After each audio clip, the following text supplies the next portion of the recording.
Hello and welcome to the Humans of Horses podcast. My name is Elle and I am the human of three wonderful horses, Fion, Zirconia and Morgan.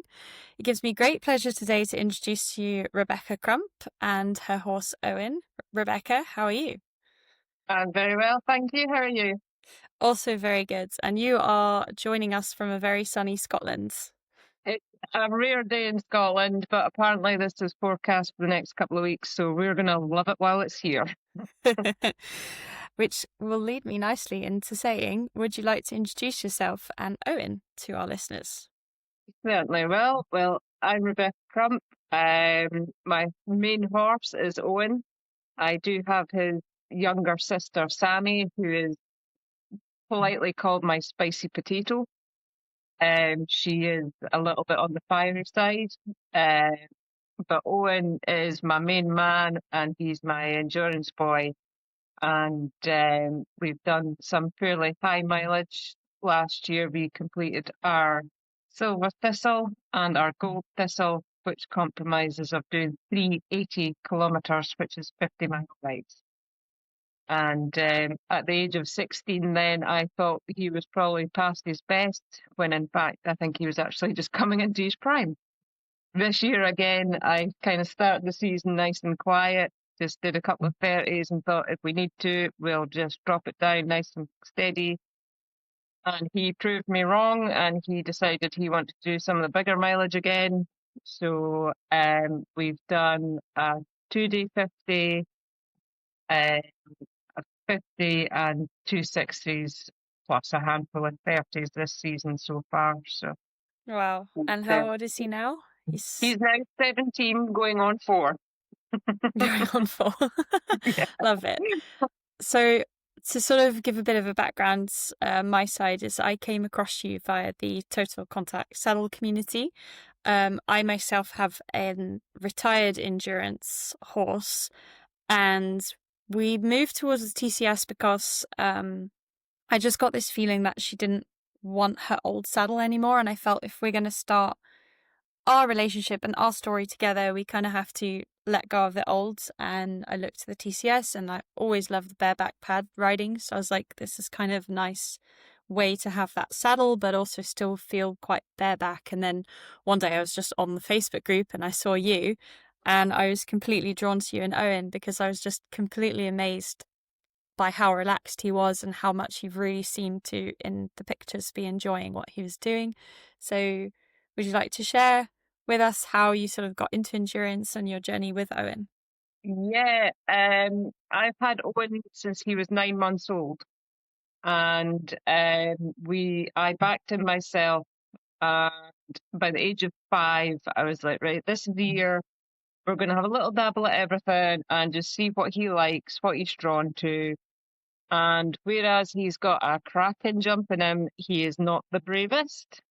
And I'm not the bravest to kind of go, come on, son, we're okay.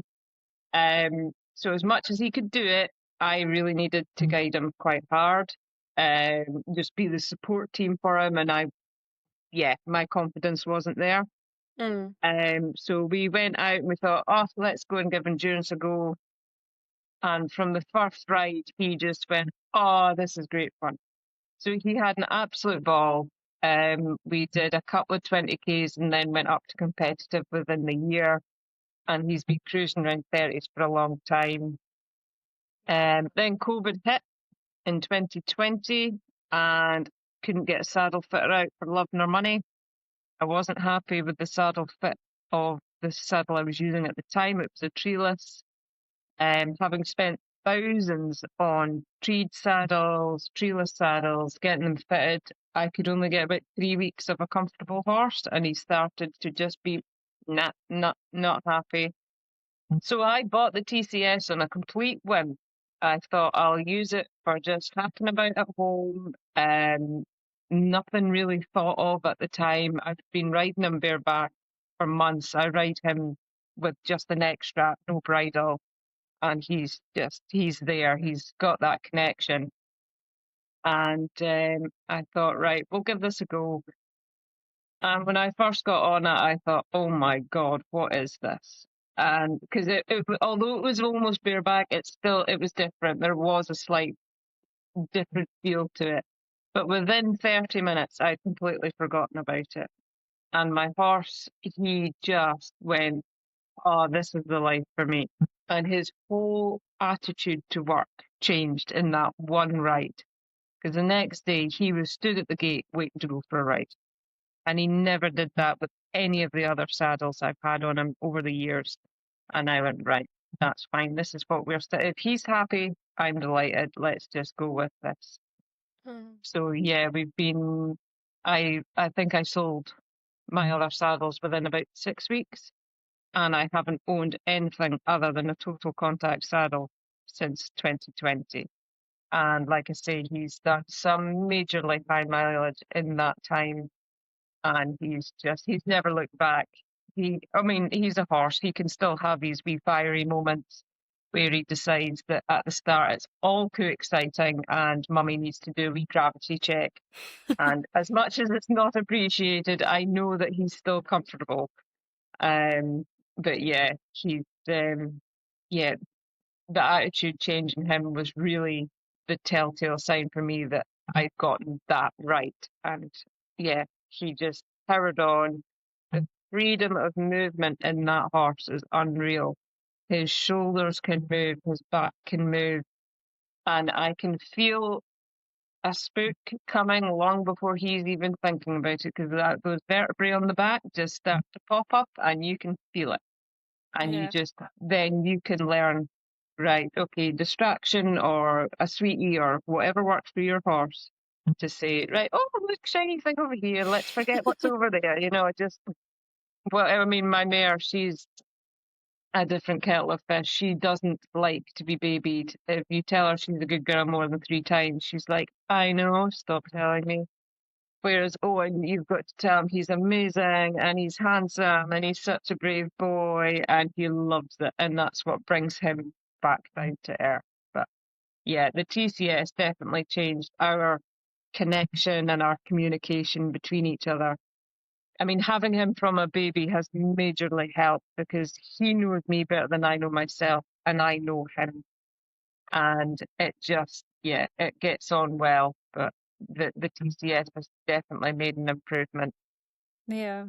I said this on my last episode to my guests. I said every episode so far, there's been a moment in the episode where my spine tingles, and we were 5 minutes in, and my spine tingled already.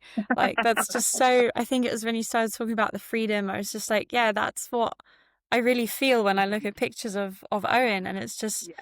amazing. And then as well, I think do you ride with is it a rope halter? Yeah, it's Yeah. a low side pull. So although it's rope, it's very soft, and because it's the rein attached below the chin, it makes it much more stable on his nose. So if it's attached at the side, it can still spin a little bit, but the reins are below. It helps stop it sliding over the nasal bridge a bit. So Is that because the weight of the reins kind of then yeah, centers it? I think Yeah. just the design and yeah, it helps kind of hold it down. I mean, my reins are biothene, so they're Mm. really quite light. But yes, it does help just stop it moving about a little bit. But don't get me wrong, when he's fired up, that it can still slip up his face a little bit. But it's what he's ridden in for 8, 10 years now. I backed him in an English hackamore because back then there was very little choice. Mm. And he was quite happy with that. We went down the bitted stage and he just went, no, don't like that. So we went, okay, back to the English hackamore. And then I happened to find an old, I think it was a rope halter somewhere. And it's like, I'll try that on him. So I did a couple of rides in it. And then the next day I took the English hackamore out and he literally went, no, not for me. And I was like, okay, right, wait a minute. So I went back, got the rope halter, and he came and he dropped his head. And I was like, Amazing. right, fine, you've made your decision. That's okay. So then I went and got one of these, the low side pulls, specially made for him in his colours. And yeah, I mean, he's done everything in it, absolutely everything. 9 times out of 10, he's a perfect gentleman and he's a good, you know, representation of bitless riding. Sometimes he can be a little bit hot and just, yeah, and you can see people going, oh, but if he was bitted, he wouldn't do that. And I'm like, I can assure you, he would. Mm, yeah. I But love yeah, how you clearly listen to what he says he is and is not okay with. yes, That's so yeah. powerful because, yeah, for me, I personally struggle with the ethics of competition, Mhm. because so often the horse doesn't have a voice and it's just doing what the humans want. And I always say, like, well, humans choose to be athletes, horses don't. But I think, yeah, I'm just really amazed, like with you, because you just clearly listen, and it must be hard being in a world of people who are like saying things about your equipment, and Oh yeah. yeah, I've had all the comments, I've heard it all, and I've heard the snide remarks behind my back, and I just go, I've got a happy horse at the end of the day, and Mm, his opinion of me is more important than any human on this God's grace earth. So yeah, I would rather he came to me going, "Mum, I don't like that. Mum, I don't like that," and I go, "Fine," because he's been with me all his life, and he will remain with me all his life. So I want him to have a happy time. I want yeah, him to be comfortable in himself and be able to tell me if something's wrong. And he's very good at it. He's maybe a bit of a mama's boy in that sense, you know, if he's a bit uncomfortable, he will. If he had an abscess once in his front foot, and I honestly thought his leg was broken because he was stood in the field with his foot up, and it was like, oh my God, you big drama queen. But yeah, he literally put his back of his elbow onto my shoulder, and he used me as a sort of leg to bring himself into the stable. And I was like, anybody saw what I'm doing, they're going to think I'm absolutely mental. And I was like, fine, it's okay. And yeah, if he's got the slightest scratch or anything, he will just stand and shove that leg in my face and just go, Mummy, I've got a boo boo. And he's just, we call him the oversized Labrador because it's just, yeah, such, he's such a character. But he's fiercely competitive at the same time. I mean, when he's out on endurance and he has somebody coming up behind him, he's like, kids in the back seat, sit down and be quiet. He will not let them pass. He will, I mean, the picture recently on the TCS page when he was overtaking our ride partner, he loves that mare, absolutely loves that grey mare. And he was still like, nah, you're not getting up front. You're not getting to win the race. And he flew it, and it's so funny. But yeah, they say that horses don't, and they would, I mean, don't get me wrong, I think he'd love to stand out in his 18-acre all day stuffing his face. But when he's actually out at his job, he's like, yeah, I know what I'm doing and I know where I've got to be. And apparently for him, that's at the front all the time. that's really cool. Was it Owen then who? Because I'm always interested, like how people end up using bitless or like non-conventional tech, for want of a Mhm. better word. Was it Owen that took you on that journey, or did that journey happen before Owen? I had an older mare who was um, she was a little compromised in her own state. But she knew her own mind and she knew her own body. And my other mare reminds her very much of her. And I used to ride her bitless on occasion. Um, I hadn't done much training with her, so she could get a little bit non-responsive, shall we say, especially in a big open grass field. But she was still happier, you know, less is best for her and very much for my mare as well. Um, but I think with Owen, I bought him blind at 9 months old, having never reared or raised a young horse, going, oh, I can do this, it's really easy. And then going, oh my God, what do I do? And being the soft horse that he is, I wanted everything to be this gentle and this kind and soft and candy floss world.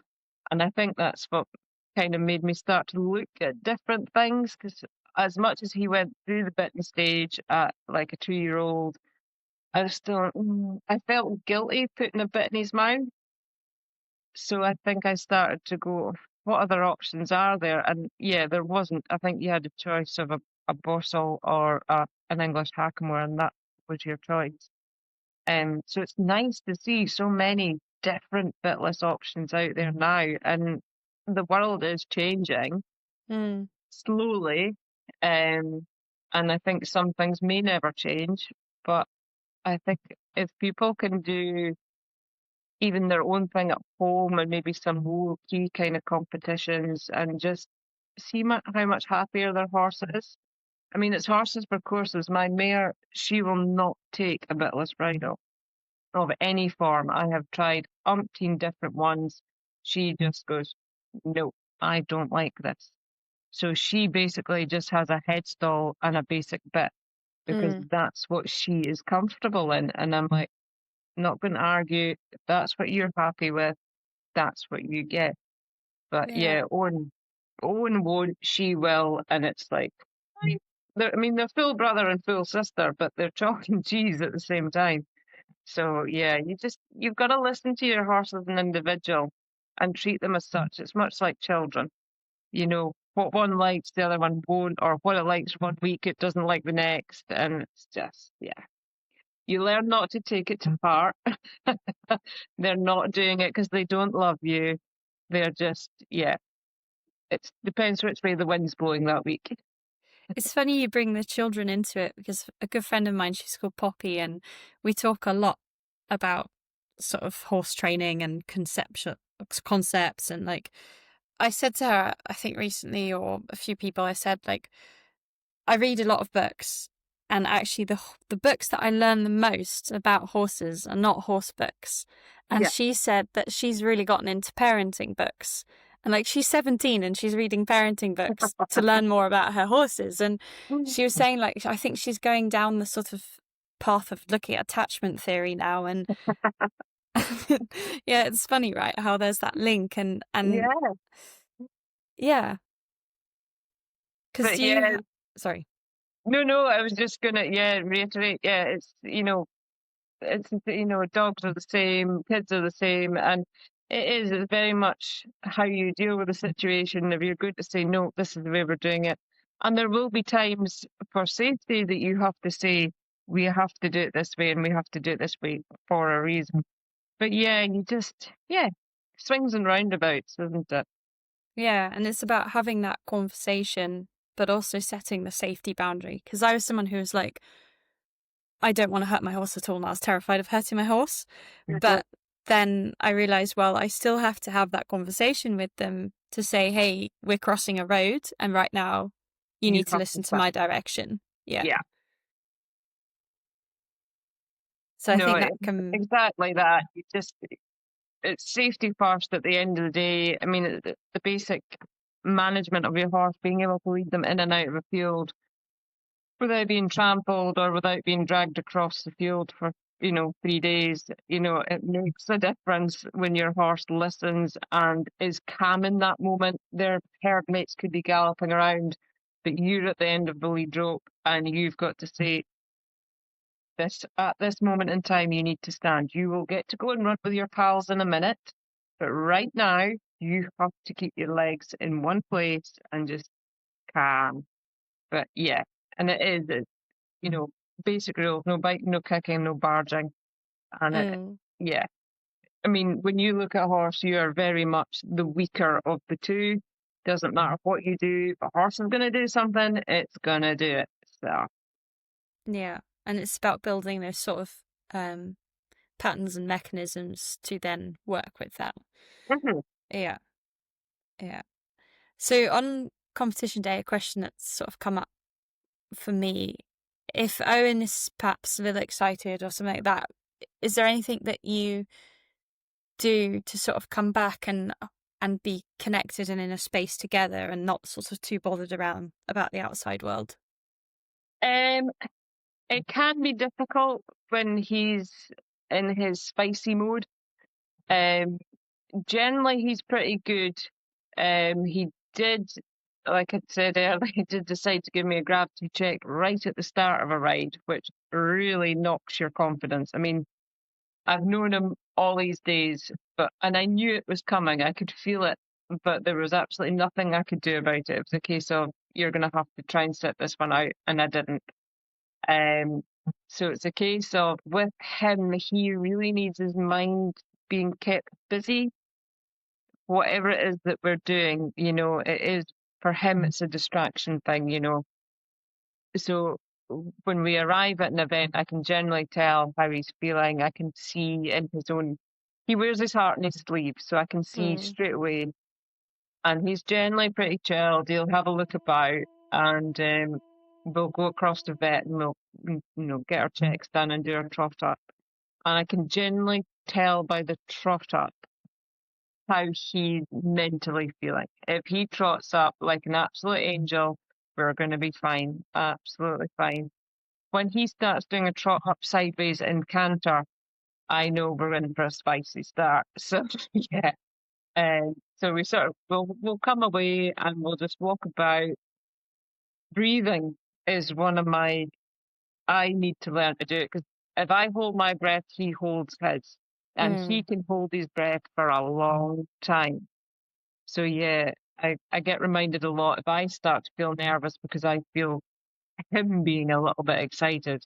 You be really obvious with your breathing. I mean, really breathe it in, really breathe it out so that the horse can hear you. And it does help. It really helps to bring him back down when he can feel, because he'll hear my heart rate. He'll hear it a mile Mm. off. So if he can hear my heart rate just dropping a beat or two, he will mimic it and he will bring his down as well. I mean, he's quite a naturally low heart rated horse anyway. That's how we get so many golds in our endurance, because he's just like, yeah, peace and love, man. Yeah, it's all good. And he's just, yeah, fine. But yeah, if he can kind of sense that I'm bringing mine down, he'll just kind of go, oh, it's fine. It's okay. If mum's okay, I'm okay. If mum gets worked up, it's just a disaster. So if he's being really, really just, to be honest, he's never gone too far. And in hand, he's brilliant. So if I'm ever worried that he's getting a little too much, you just jump off, you rub him on the neck, and you just walk him about for a wee bit. And his head will start to drop and he will come down in his own time. And you just go, right, that's fine. But once he's out that start gate, he's got a job to do. And Mm. he's off. He'll pull probably for the first 15 kilometers and then he'll settle down after that. Yeah. So do you want to talk through yeah, the typical endurance race, because not everyone necessarily knows the format. I know a little bit, but not a lot. Yeah. So feel free to explain that to us, because you sort of talked Yeah. about the first 15 kilometers, and do you want to Yeah. go on from there? So you arrive, you have a vet. I'm going to. This is specifically in Scotland. I think things vary slightly from country to country. Even from Scotland to England, there's maybe slightly different rules and regulations. But as a basic, you arrive at your venue. I tend to arrive about half an hour before my vet time, so it gives my horse time to have a walk about, depending how long we've had to travel, um, and just maybe have a little snack. So we go across, we get vetted, and for a competitive ride, that includes getting your heart rate, the horse's heart rate. Thankfully, they don't vet the humans.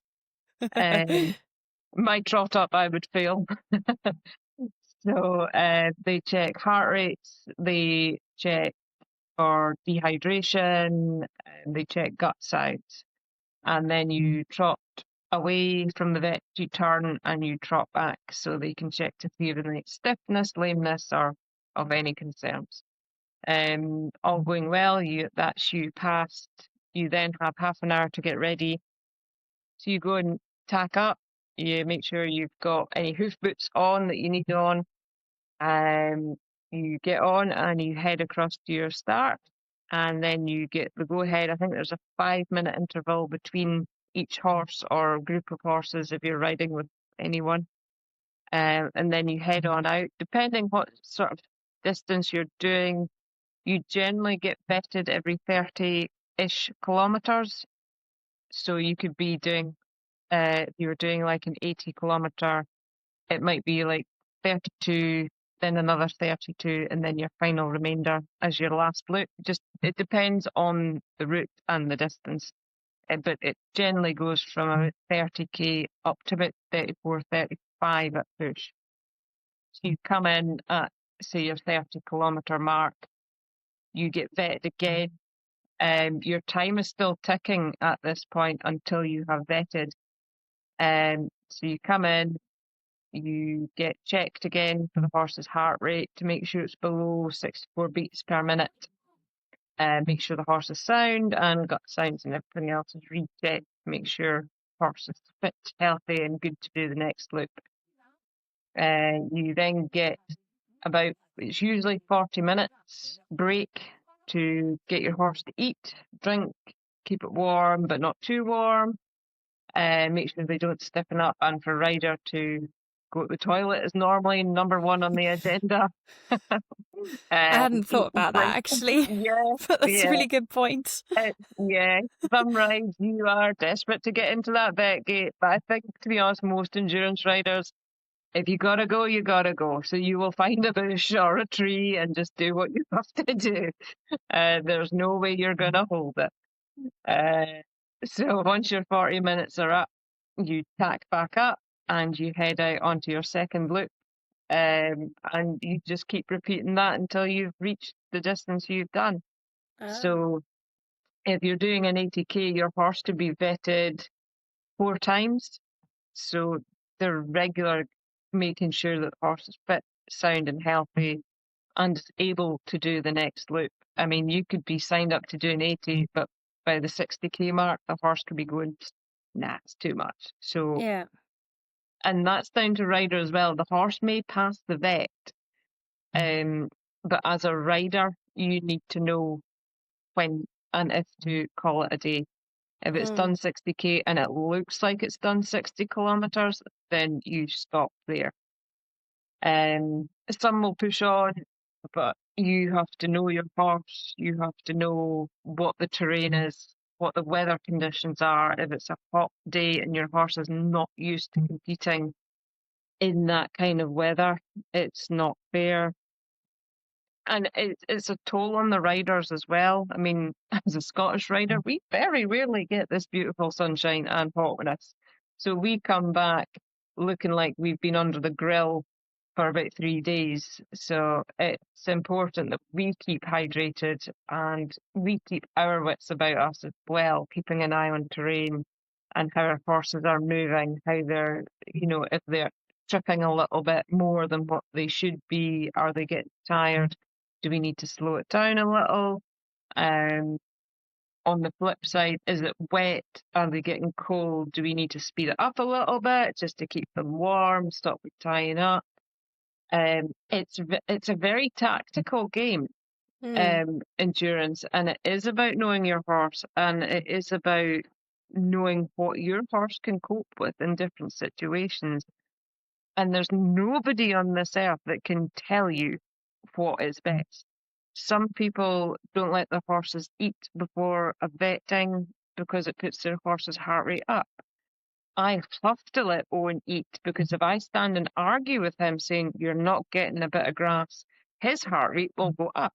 Because of So stress. Yeah. yeah, he's Yeah. going, Mum, I've just done 30k. Would you let me have something to eat? Mm. And if I'm saying no, no, you're not getting it, he starts getting argumentative, and that gets him upset. So his heart rate goes up.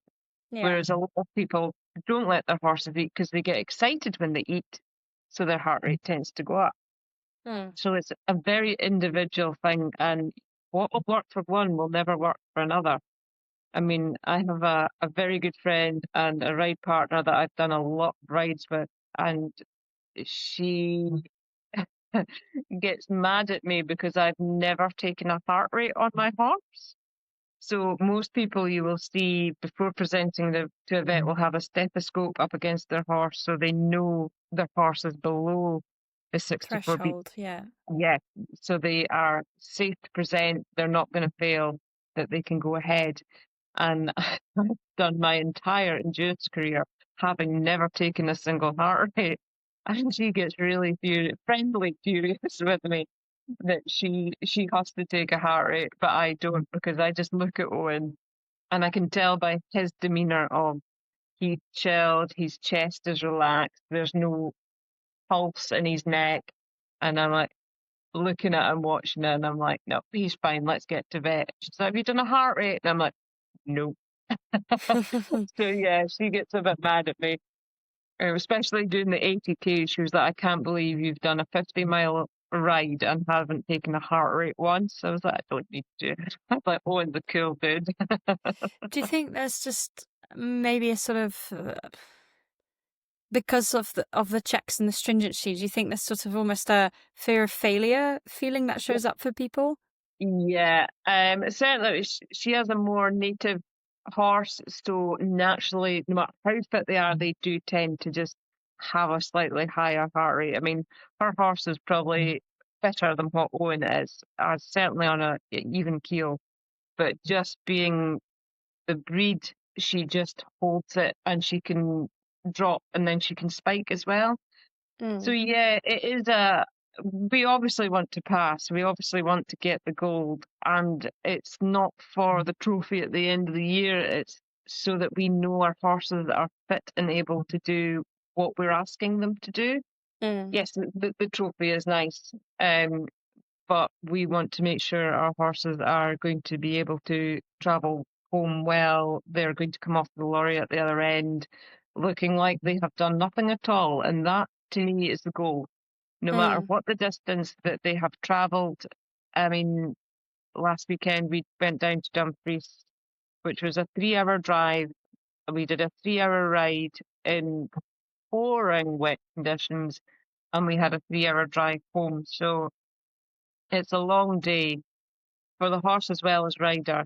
And seeing them come off the lorry exactly the same as they went on the lorry in the morning, that to me shows I'm not asking too much of my horse. Mm. He is capable of doing what's being asked. And when he trots up the hill in the morning for his breakfast, sound as a pound, neighing for his yummies, and I'm like, yeah, you're okay, son, you're okay. What type of horse is he then? So he's an Appaloosa cross thoroughbred. Uh, So he is a fully registered, full-bred Appaloosa, even though he has a thoroughbred mum, because it's one of the pairings that still class as a full Appaloosa. mm. So yeah, mum was a racing thoroughbred, so he gets his long legs and has, Yes. yeah, he can stretch those legs. So he has Secretariat in his breeding line. Oh Um, wow, yeah, that's so cool. yeah, Yeah. he's I got saw the the long film legs on from that. somewhere. Yeah. Yeah, So amazing. yeah, he does initiate his turbo on occasion. I'm like, oh, there's great granddad coming out to play. I always joke with my mare. I'll have to send you a picture of her later. But we call her Mrs. Longlegs because she's a standard bred, Right. supposedly. But I'm like, you're quite thoroughbredy for a standard bred, and she just has these very long legs. So when you're taking her out on a walk, it's just like quite a fast walk because she just walks so fast, and you're just there, Yeah. just like, okay, trying to keep up Yeah. with her. It's strange. Owen's got such a chilled walk. He's got like a bit of a swagger about him. But whereas my mare, she's like storming Norman. She's got somewhere to be. I don't know where it is, but she's got to be there by a certain time. And she's got to do it as quickly as she possibly can. And yeah, it's unbelievable the coverage they can do in just walk. It's unreal. Yeah, yeah. What type of horse is your mare then? She's exactly the same. They're full Same. siblings. Okay. Yeah. Yeah. Oh Same yeah, you mum, same said dad. yeah. Yeah. Yeah, that's it.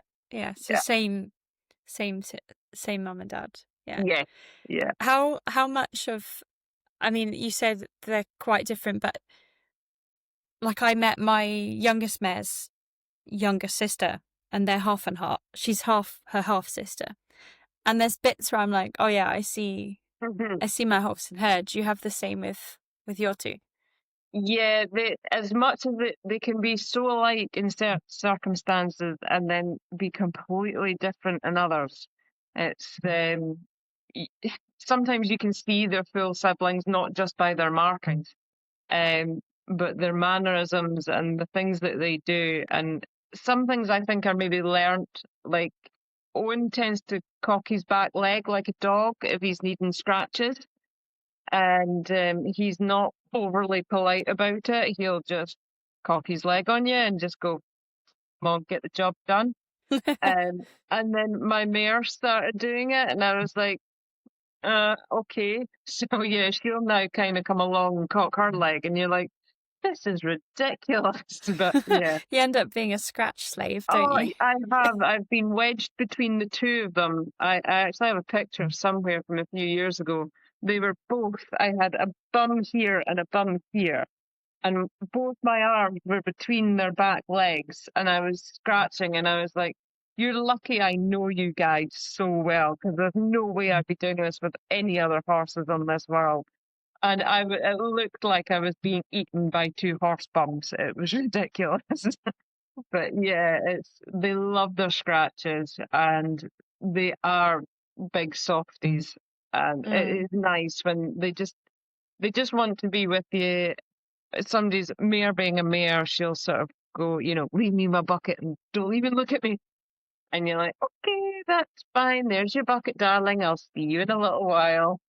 But yeah, it is who they are, and I wouldn't change either of them. They're both so different. I mean, Sammy is the bravest horse I've ever come across in my life. I mean, I took her out. We do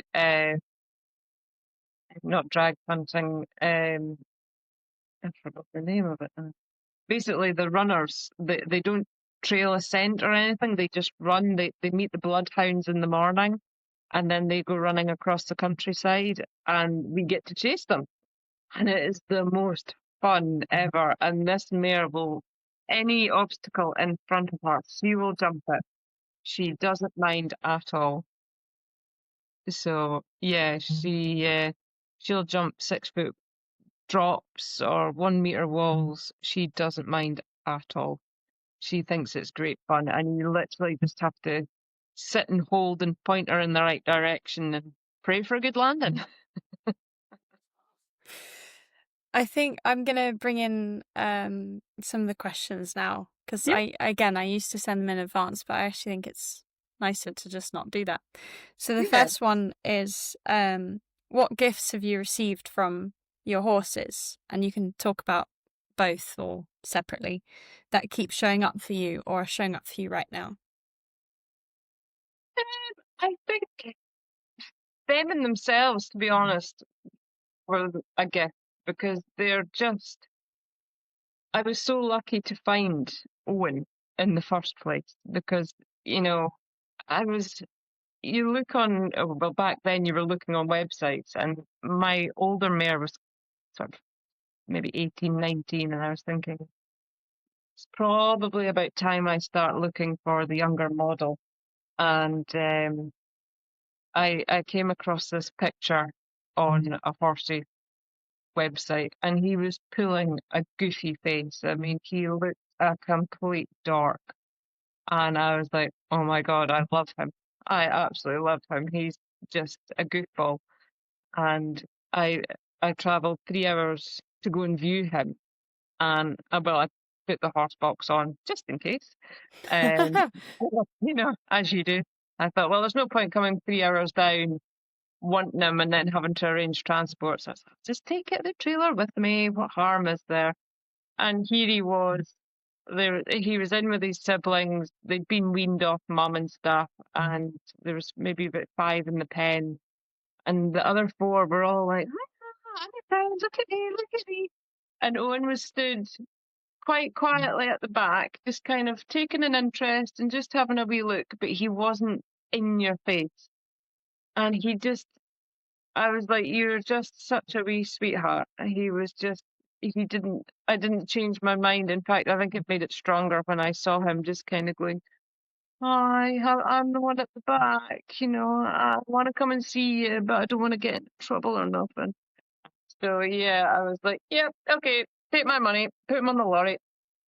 So yeah, we took him back, and when he was 3 years old, the breeder messaged me. We've been in touch since the day I collected Owen, and she's actually my crew most of the time now on endurance rides. And she said, "We have a full sibling coming. Um, would you be interested?" Why not? Oh, of course, yeah. So I actually bought Sammy before she was born, and out popped this chestnut filly, and I thought, oh God, I have a fire-breathing dragon, and I was right. She really did grow up to be the spicy one, but they've both fitted into my life, and they have just been such crackers. I wouldn't, yeah, can't picture life without them or with them being in any other way. They've been, when Dad passed away about 3 years ago, and their whole attitude was different around me at the time. I tried to keep my distance from them so I didn't upset them. Um, but they could feel the upset. They could see that something was wrong, but they couldn't maybe grasp what it was. And they were just so kind and gentle, and they just brought their whole energy down.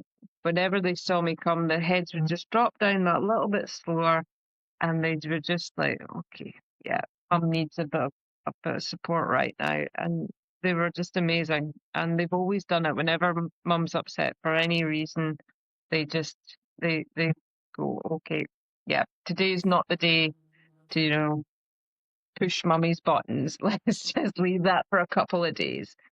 Uh, but yeah, they've just been quite special horses. Yeah, I've never regretted the day I bought them. Put it that way.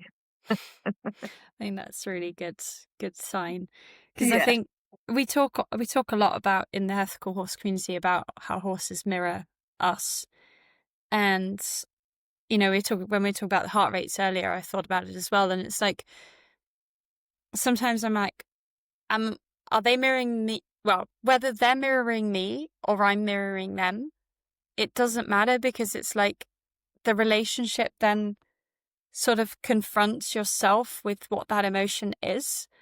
And then it gives you that space to kind of just let it out. Because I had it last time I visited my horses. I was not feeling good because I'm away from them at the moment. And I knew I was going to be away from them for 2 months, which is big because I was taking care of them every single day until they moved. And I just was feeling really sad. And I just had this moment where I just sat on a camping stool, and my youngest just came up to me and she rested her head like here. And the expression in yeah, her eyes looks exactly like whatever mine is. yeah, And I was always like, it feels like it's almost a shared emotion. It's not mine, it's not hers, it's ours yeah, collectively. And I think that's yeah. the beauty of it, isn't it? Exactly. I mean, they can totally read you, and whereas they may not fully understand how or why, they know that you're feeling down or that you're feeling upset or even angry or whatever, and they can feel that. And whether they try to sort of calm you down or they know that just their presence, I mean, that's why there's horses in therapy, not personally in therapy, but being therapy horses to just, Mm, it brings everybody down. Horses bring people into the moment. And I yeah. think that helps a lot, just to bring you back into the moment, even if it's only for half an hour. I mean, the first time I got back, I got on Owen after Dad had died, and it, he was spooky as anything, and he's never normally like that, especially after time off. And it was a, oh, spook, and it was a, forget what you're feeling just now, Mum. get in the moment and pay attention to what I'm doing, or I'm going to drop you on the side of the verge. And it worked. I mean, I forgot everything that I'd been thinking about until I got back off him, because he was just like, nope, you're going to live in the moment, even if I Yeah. have to make you live in the moment. And it worked. It's like I didn't appreciate confrontational. it. Yeah, Yeah. yeah, It's like, hey, wake up, be here. I exactly, need you to be exactly. here. Yes, Because if we're he going would to need take them help. out, Yeah, they need us to be the responsible partner or leader of them. So if yeah, we're not absolutely. then showing up in the way they need us to, they'll be like, hey, Exactly. Yeah, they just give you the kind of poke and just a shake up of, hey, I'm here. Pay attention to what I'm doing. And it's not an attention seeking thing. It is just knowing that you are not 100% with them in the moment. And that just, by doing that, made me kind of go, oh, right, yeah, remember where you are. mm. And yeah, it did. It just kind of went, yeah, okay, fair enough, Owen. You win. Yeah.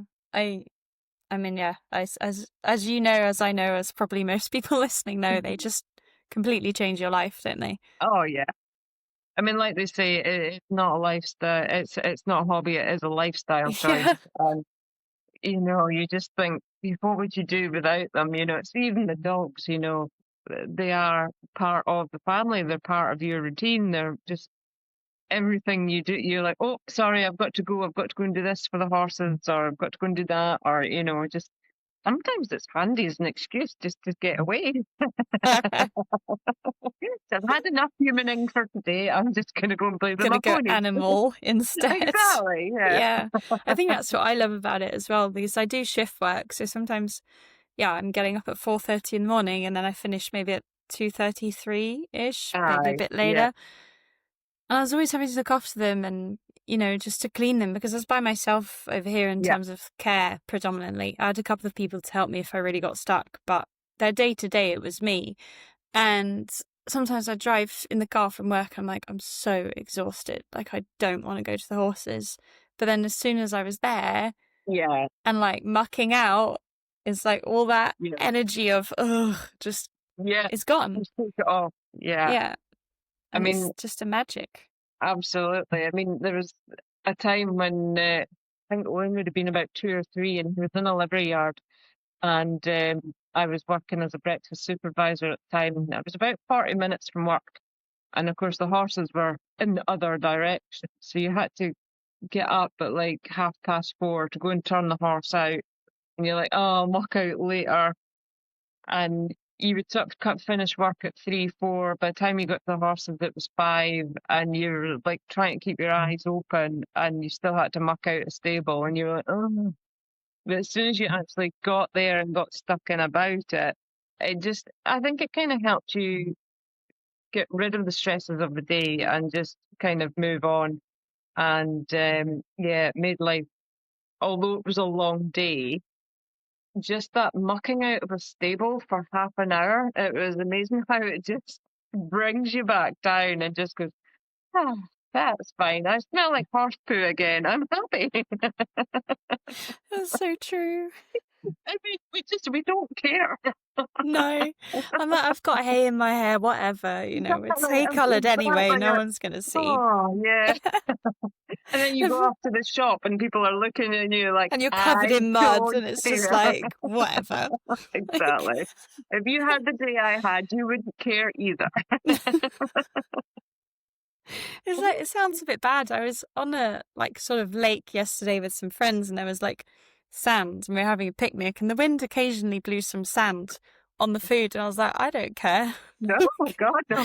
That's fine.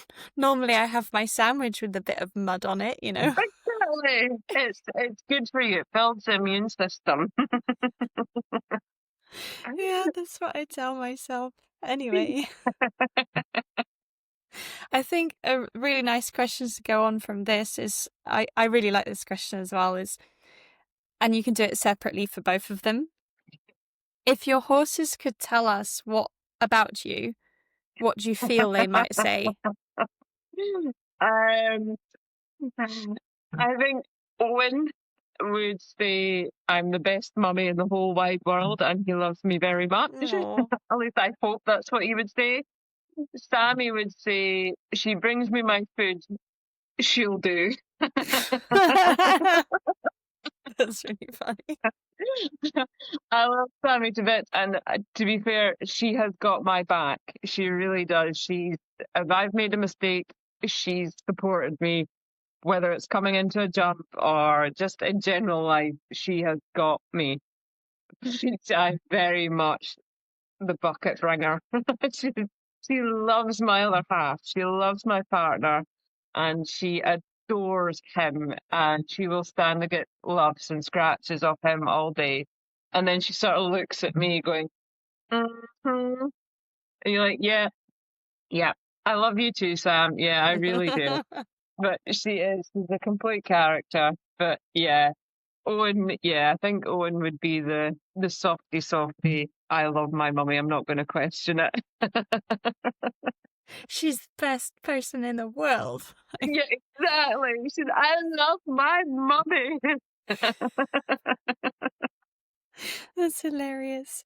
I love that question because so many people give like such different answers. Like one person was like, one of my guests, Nika, she said like, my horse would just be in like this suit and like an Oxford graduate, and he would just have this sort of look about him, and it's just Yeah, like, and so he'd yeah. sort of say very intelligent things, and Oh.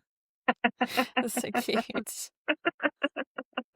No, I think Owen would be the type to have a blankie and a comforter and just, yeah, have nice soft fluffy things in his life.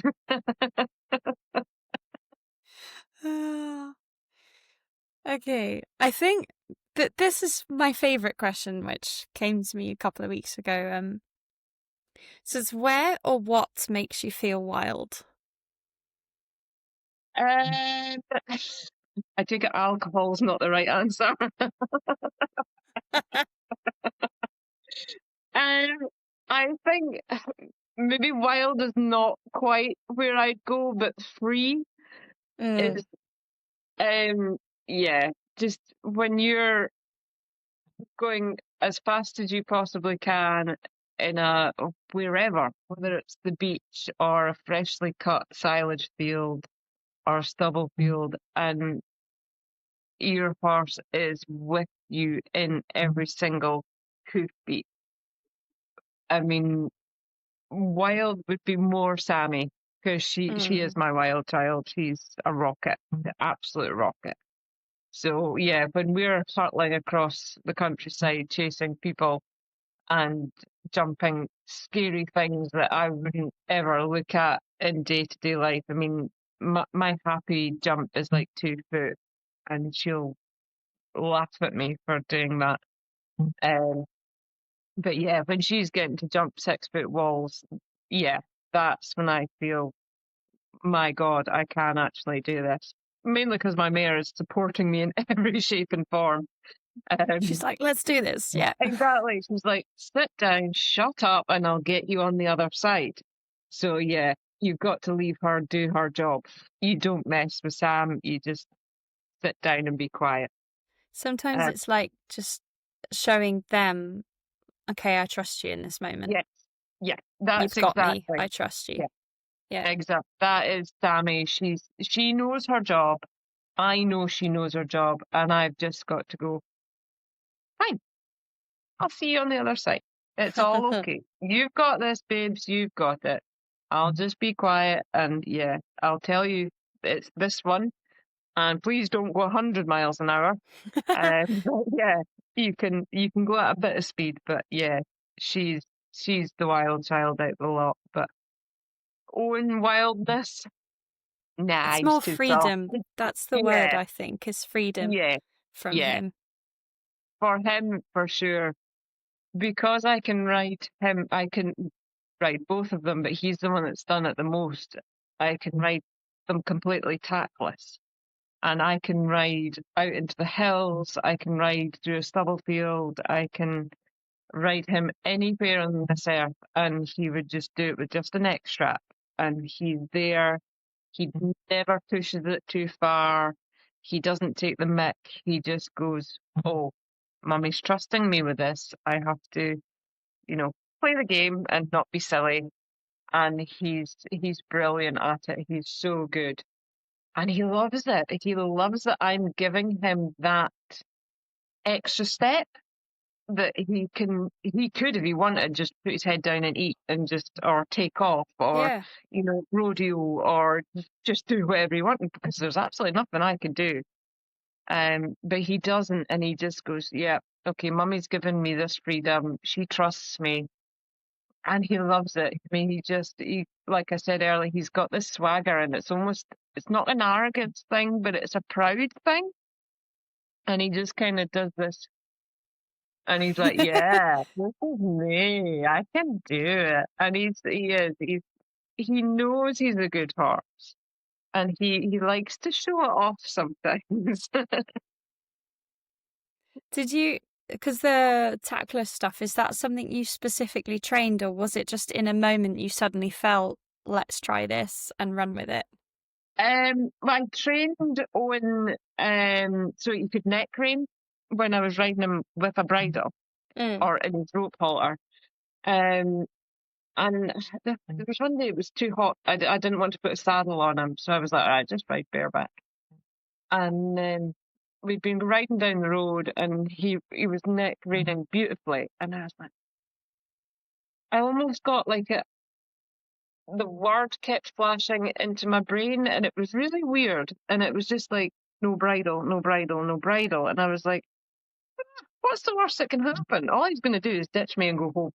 So I was I was in a private estate. It was all very quiet. And I was like, well, let's just take it off. So I did. I stayed on board and he turned his head and I could undo his bridle. And I just used his reins as an neck strap. And he was just like, oh, this is cool. And yeah, we just kind of wandered through the estate. And of course, that was the time that every car had to pass. So we were having to pull into the side and stand. And he was just like, yep, okay, that's fine. And he was great. He just meandered away home. And I was like, didn't take off. Great. And we kind of started to do it a little bit more and a little bit more. And yeah, he got it. He understood the program and he went with it. It was brilliant. And yeah, he's quite a good lad when he wants to be. Yeah. No, that's really, really lovely to hear. Like, yeah, because I've tried it a little bit, and it's like listening to those little voices when they sort of say something. Yeah. Because when I moved my guys to the UK, I managed to have 10 days with them, which was really nice, and I just had this feeling, oh, get on Zare, who's the ex-endurance. I was like, get on Zare, like go rider just in the field, and I did, and I didn't have my stuff because it was all in boxes, and I was just like, right, I've got my mum's old rope halter. I'll just pop that on because I don't have anything else right now. And I did have a neck rope that, for some reason, was there because some bits were in boxes, some bits I just shoved in my car. So I had the stuff I'd shoved in my car, and I just was like, okay, let's just see if we can do one little turn with just a neck rope, because I did try it in the past, but we didn't have a forward then because she was kind of not doing so well mentally. So let's just try it. And she just did it. We did a little tiny circle, and I was like, that is a start. There's something there. Absolutely. Yeah. Yeah. So kind of going, oh, okay. But yeah, when I taught Owen to neck rein, I wasn't thinking of progression to do bridleless. It was just a case to make my life easier so I could ride one-handed and be lazy. But yeah, he's quite sensitive to everything in life, and he was so responsive with it. I was like, yeah, why not? I mean, folk were like, oh, you should be riding in an arena first. I was like, why? Or not? I was like, well, I don't do arena. So I was like, no, like I said, if he's going to do anything, he's going to go home. So I was like, yeah, that's true. I've no concern. Yeah, I was like, I mean, worst case scenario, I phoned for an ambulance when my horse is walking home, but I was like, it's fine. Yeah, no, he didn't bother at all. Yeah. Do we have company? We do. We have a 1-year-old Cocker Spaniel who's found our squeaky toy. Minnie, leave it just now, though. Good girl. We welcome all animals on this podcast, Oh, including yeah, dogs and we've got. flies. I'm surprised the cat hasn't joined, actually. Oh, yeah, gosh, I was reviewing one episode, like editing it, and I could hear my cat meowing on it. I was like, right, okay, there she goes. She's actually being quiet right now, so that's nice. Oh, bless. She's very vocal. Yeah. So I think a nice way to kind of wrap this up is to ask, what message do you want to send out into the horse world about horses? I think the only thing we can do is try listening to your horse. They're all individuals. They should all be treated as such. Don't feel pressured in any shape or form to go in any direction. I mean, like I say, I've got one that's bitless, I've got one that's bitted, and that's what's right for them as individual people. Don't feel that you are being cruel to your horse because you've done it a certain way. Horses are the most forgiving creatures ever. And if you make a mistake, you make a mistake. We are only human at the end of the day. We've just got to try our best for our horses. Yeah, ask advice, but then sit back and think what that advice is actually telling you. And you don't have to be down one road or the other. You can turn around and come back. You can take another direction. There's roundabouts, there's traffic lights on every road. You don't need to stick with one. I know, especially with the TCS, a lot of people go, "Oh, you're damaging your horse," or you're not a good enough rider to use it, and it's clearly not the case. And it's just finding what suits you, what suits your horse as individuals, as individual riders as well. I mean, what I'm comfortable with, another rider won't be, and vice versa. Yeah. Don't feel pressured into anything. At the end of the day, we all have one life.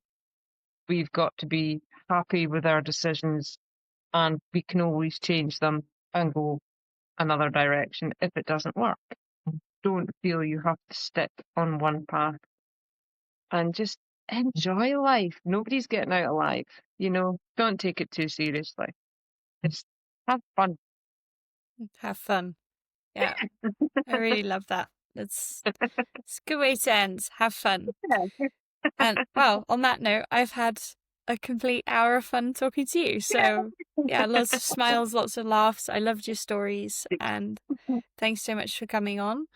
Very welcome. It's been lovely. Before we properly like finish, I also like to ask this: is there anything else you want to say? Like anything that comes to mind? I think we've kind of covered most of it, to be fair. Yeah, we've done pretty well for now.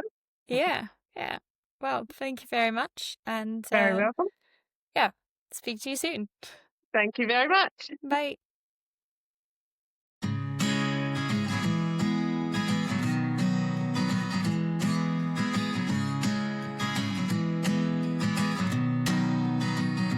I can't remember a time before you walked into my life.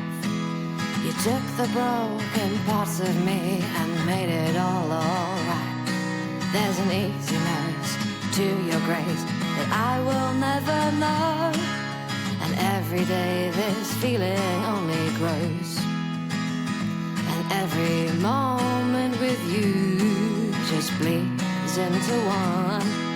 Your easy smile greets my eyes just like the morning sun, a reflection of my soul, one heart that beats for two.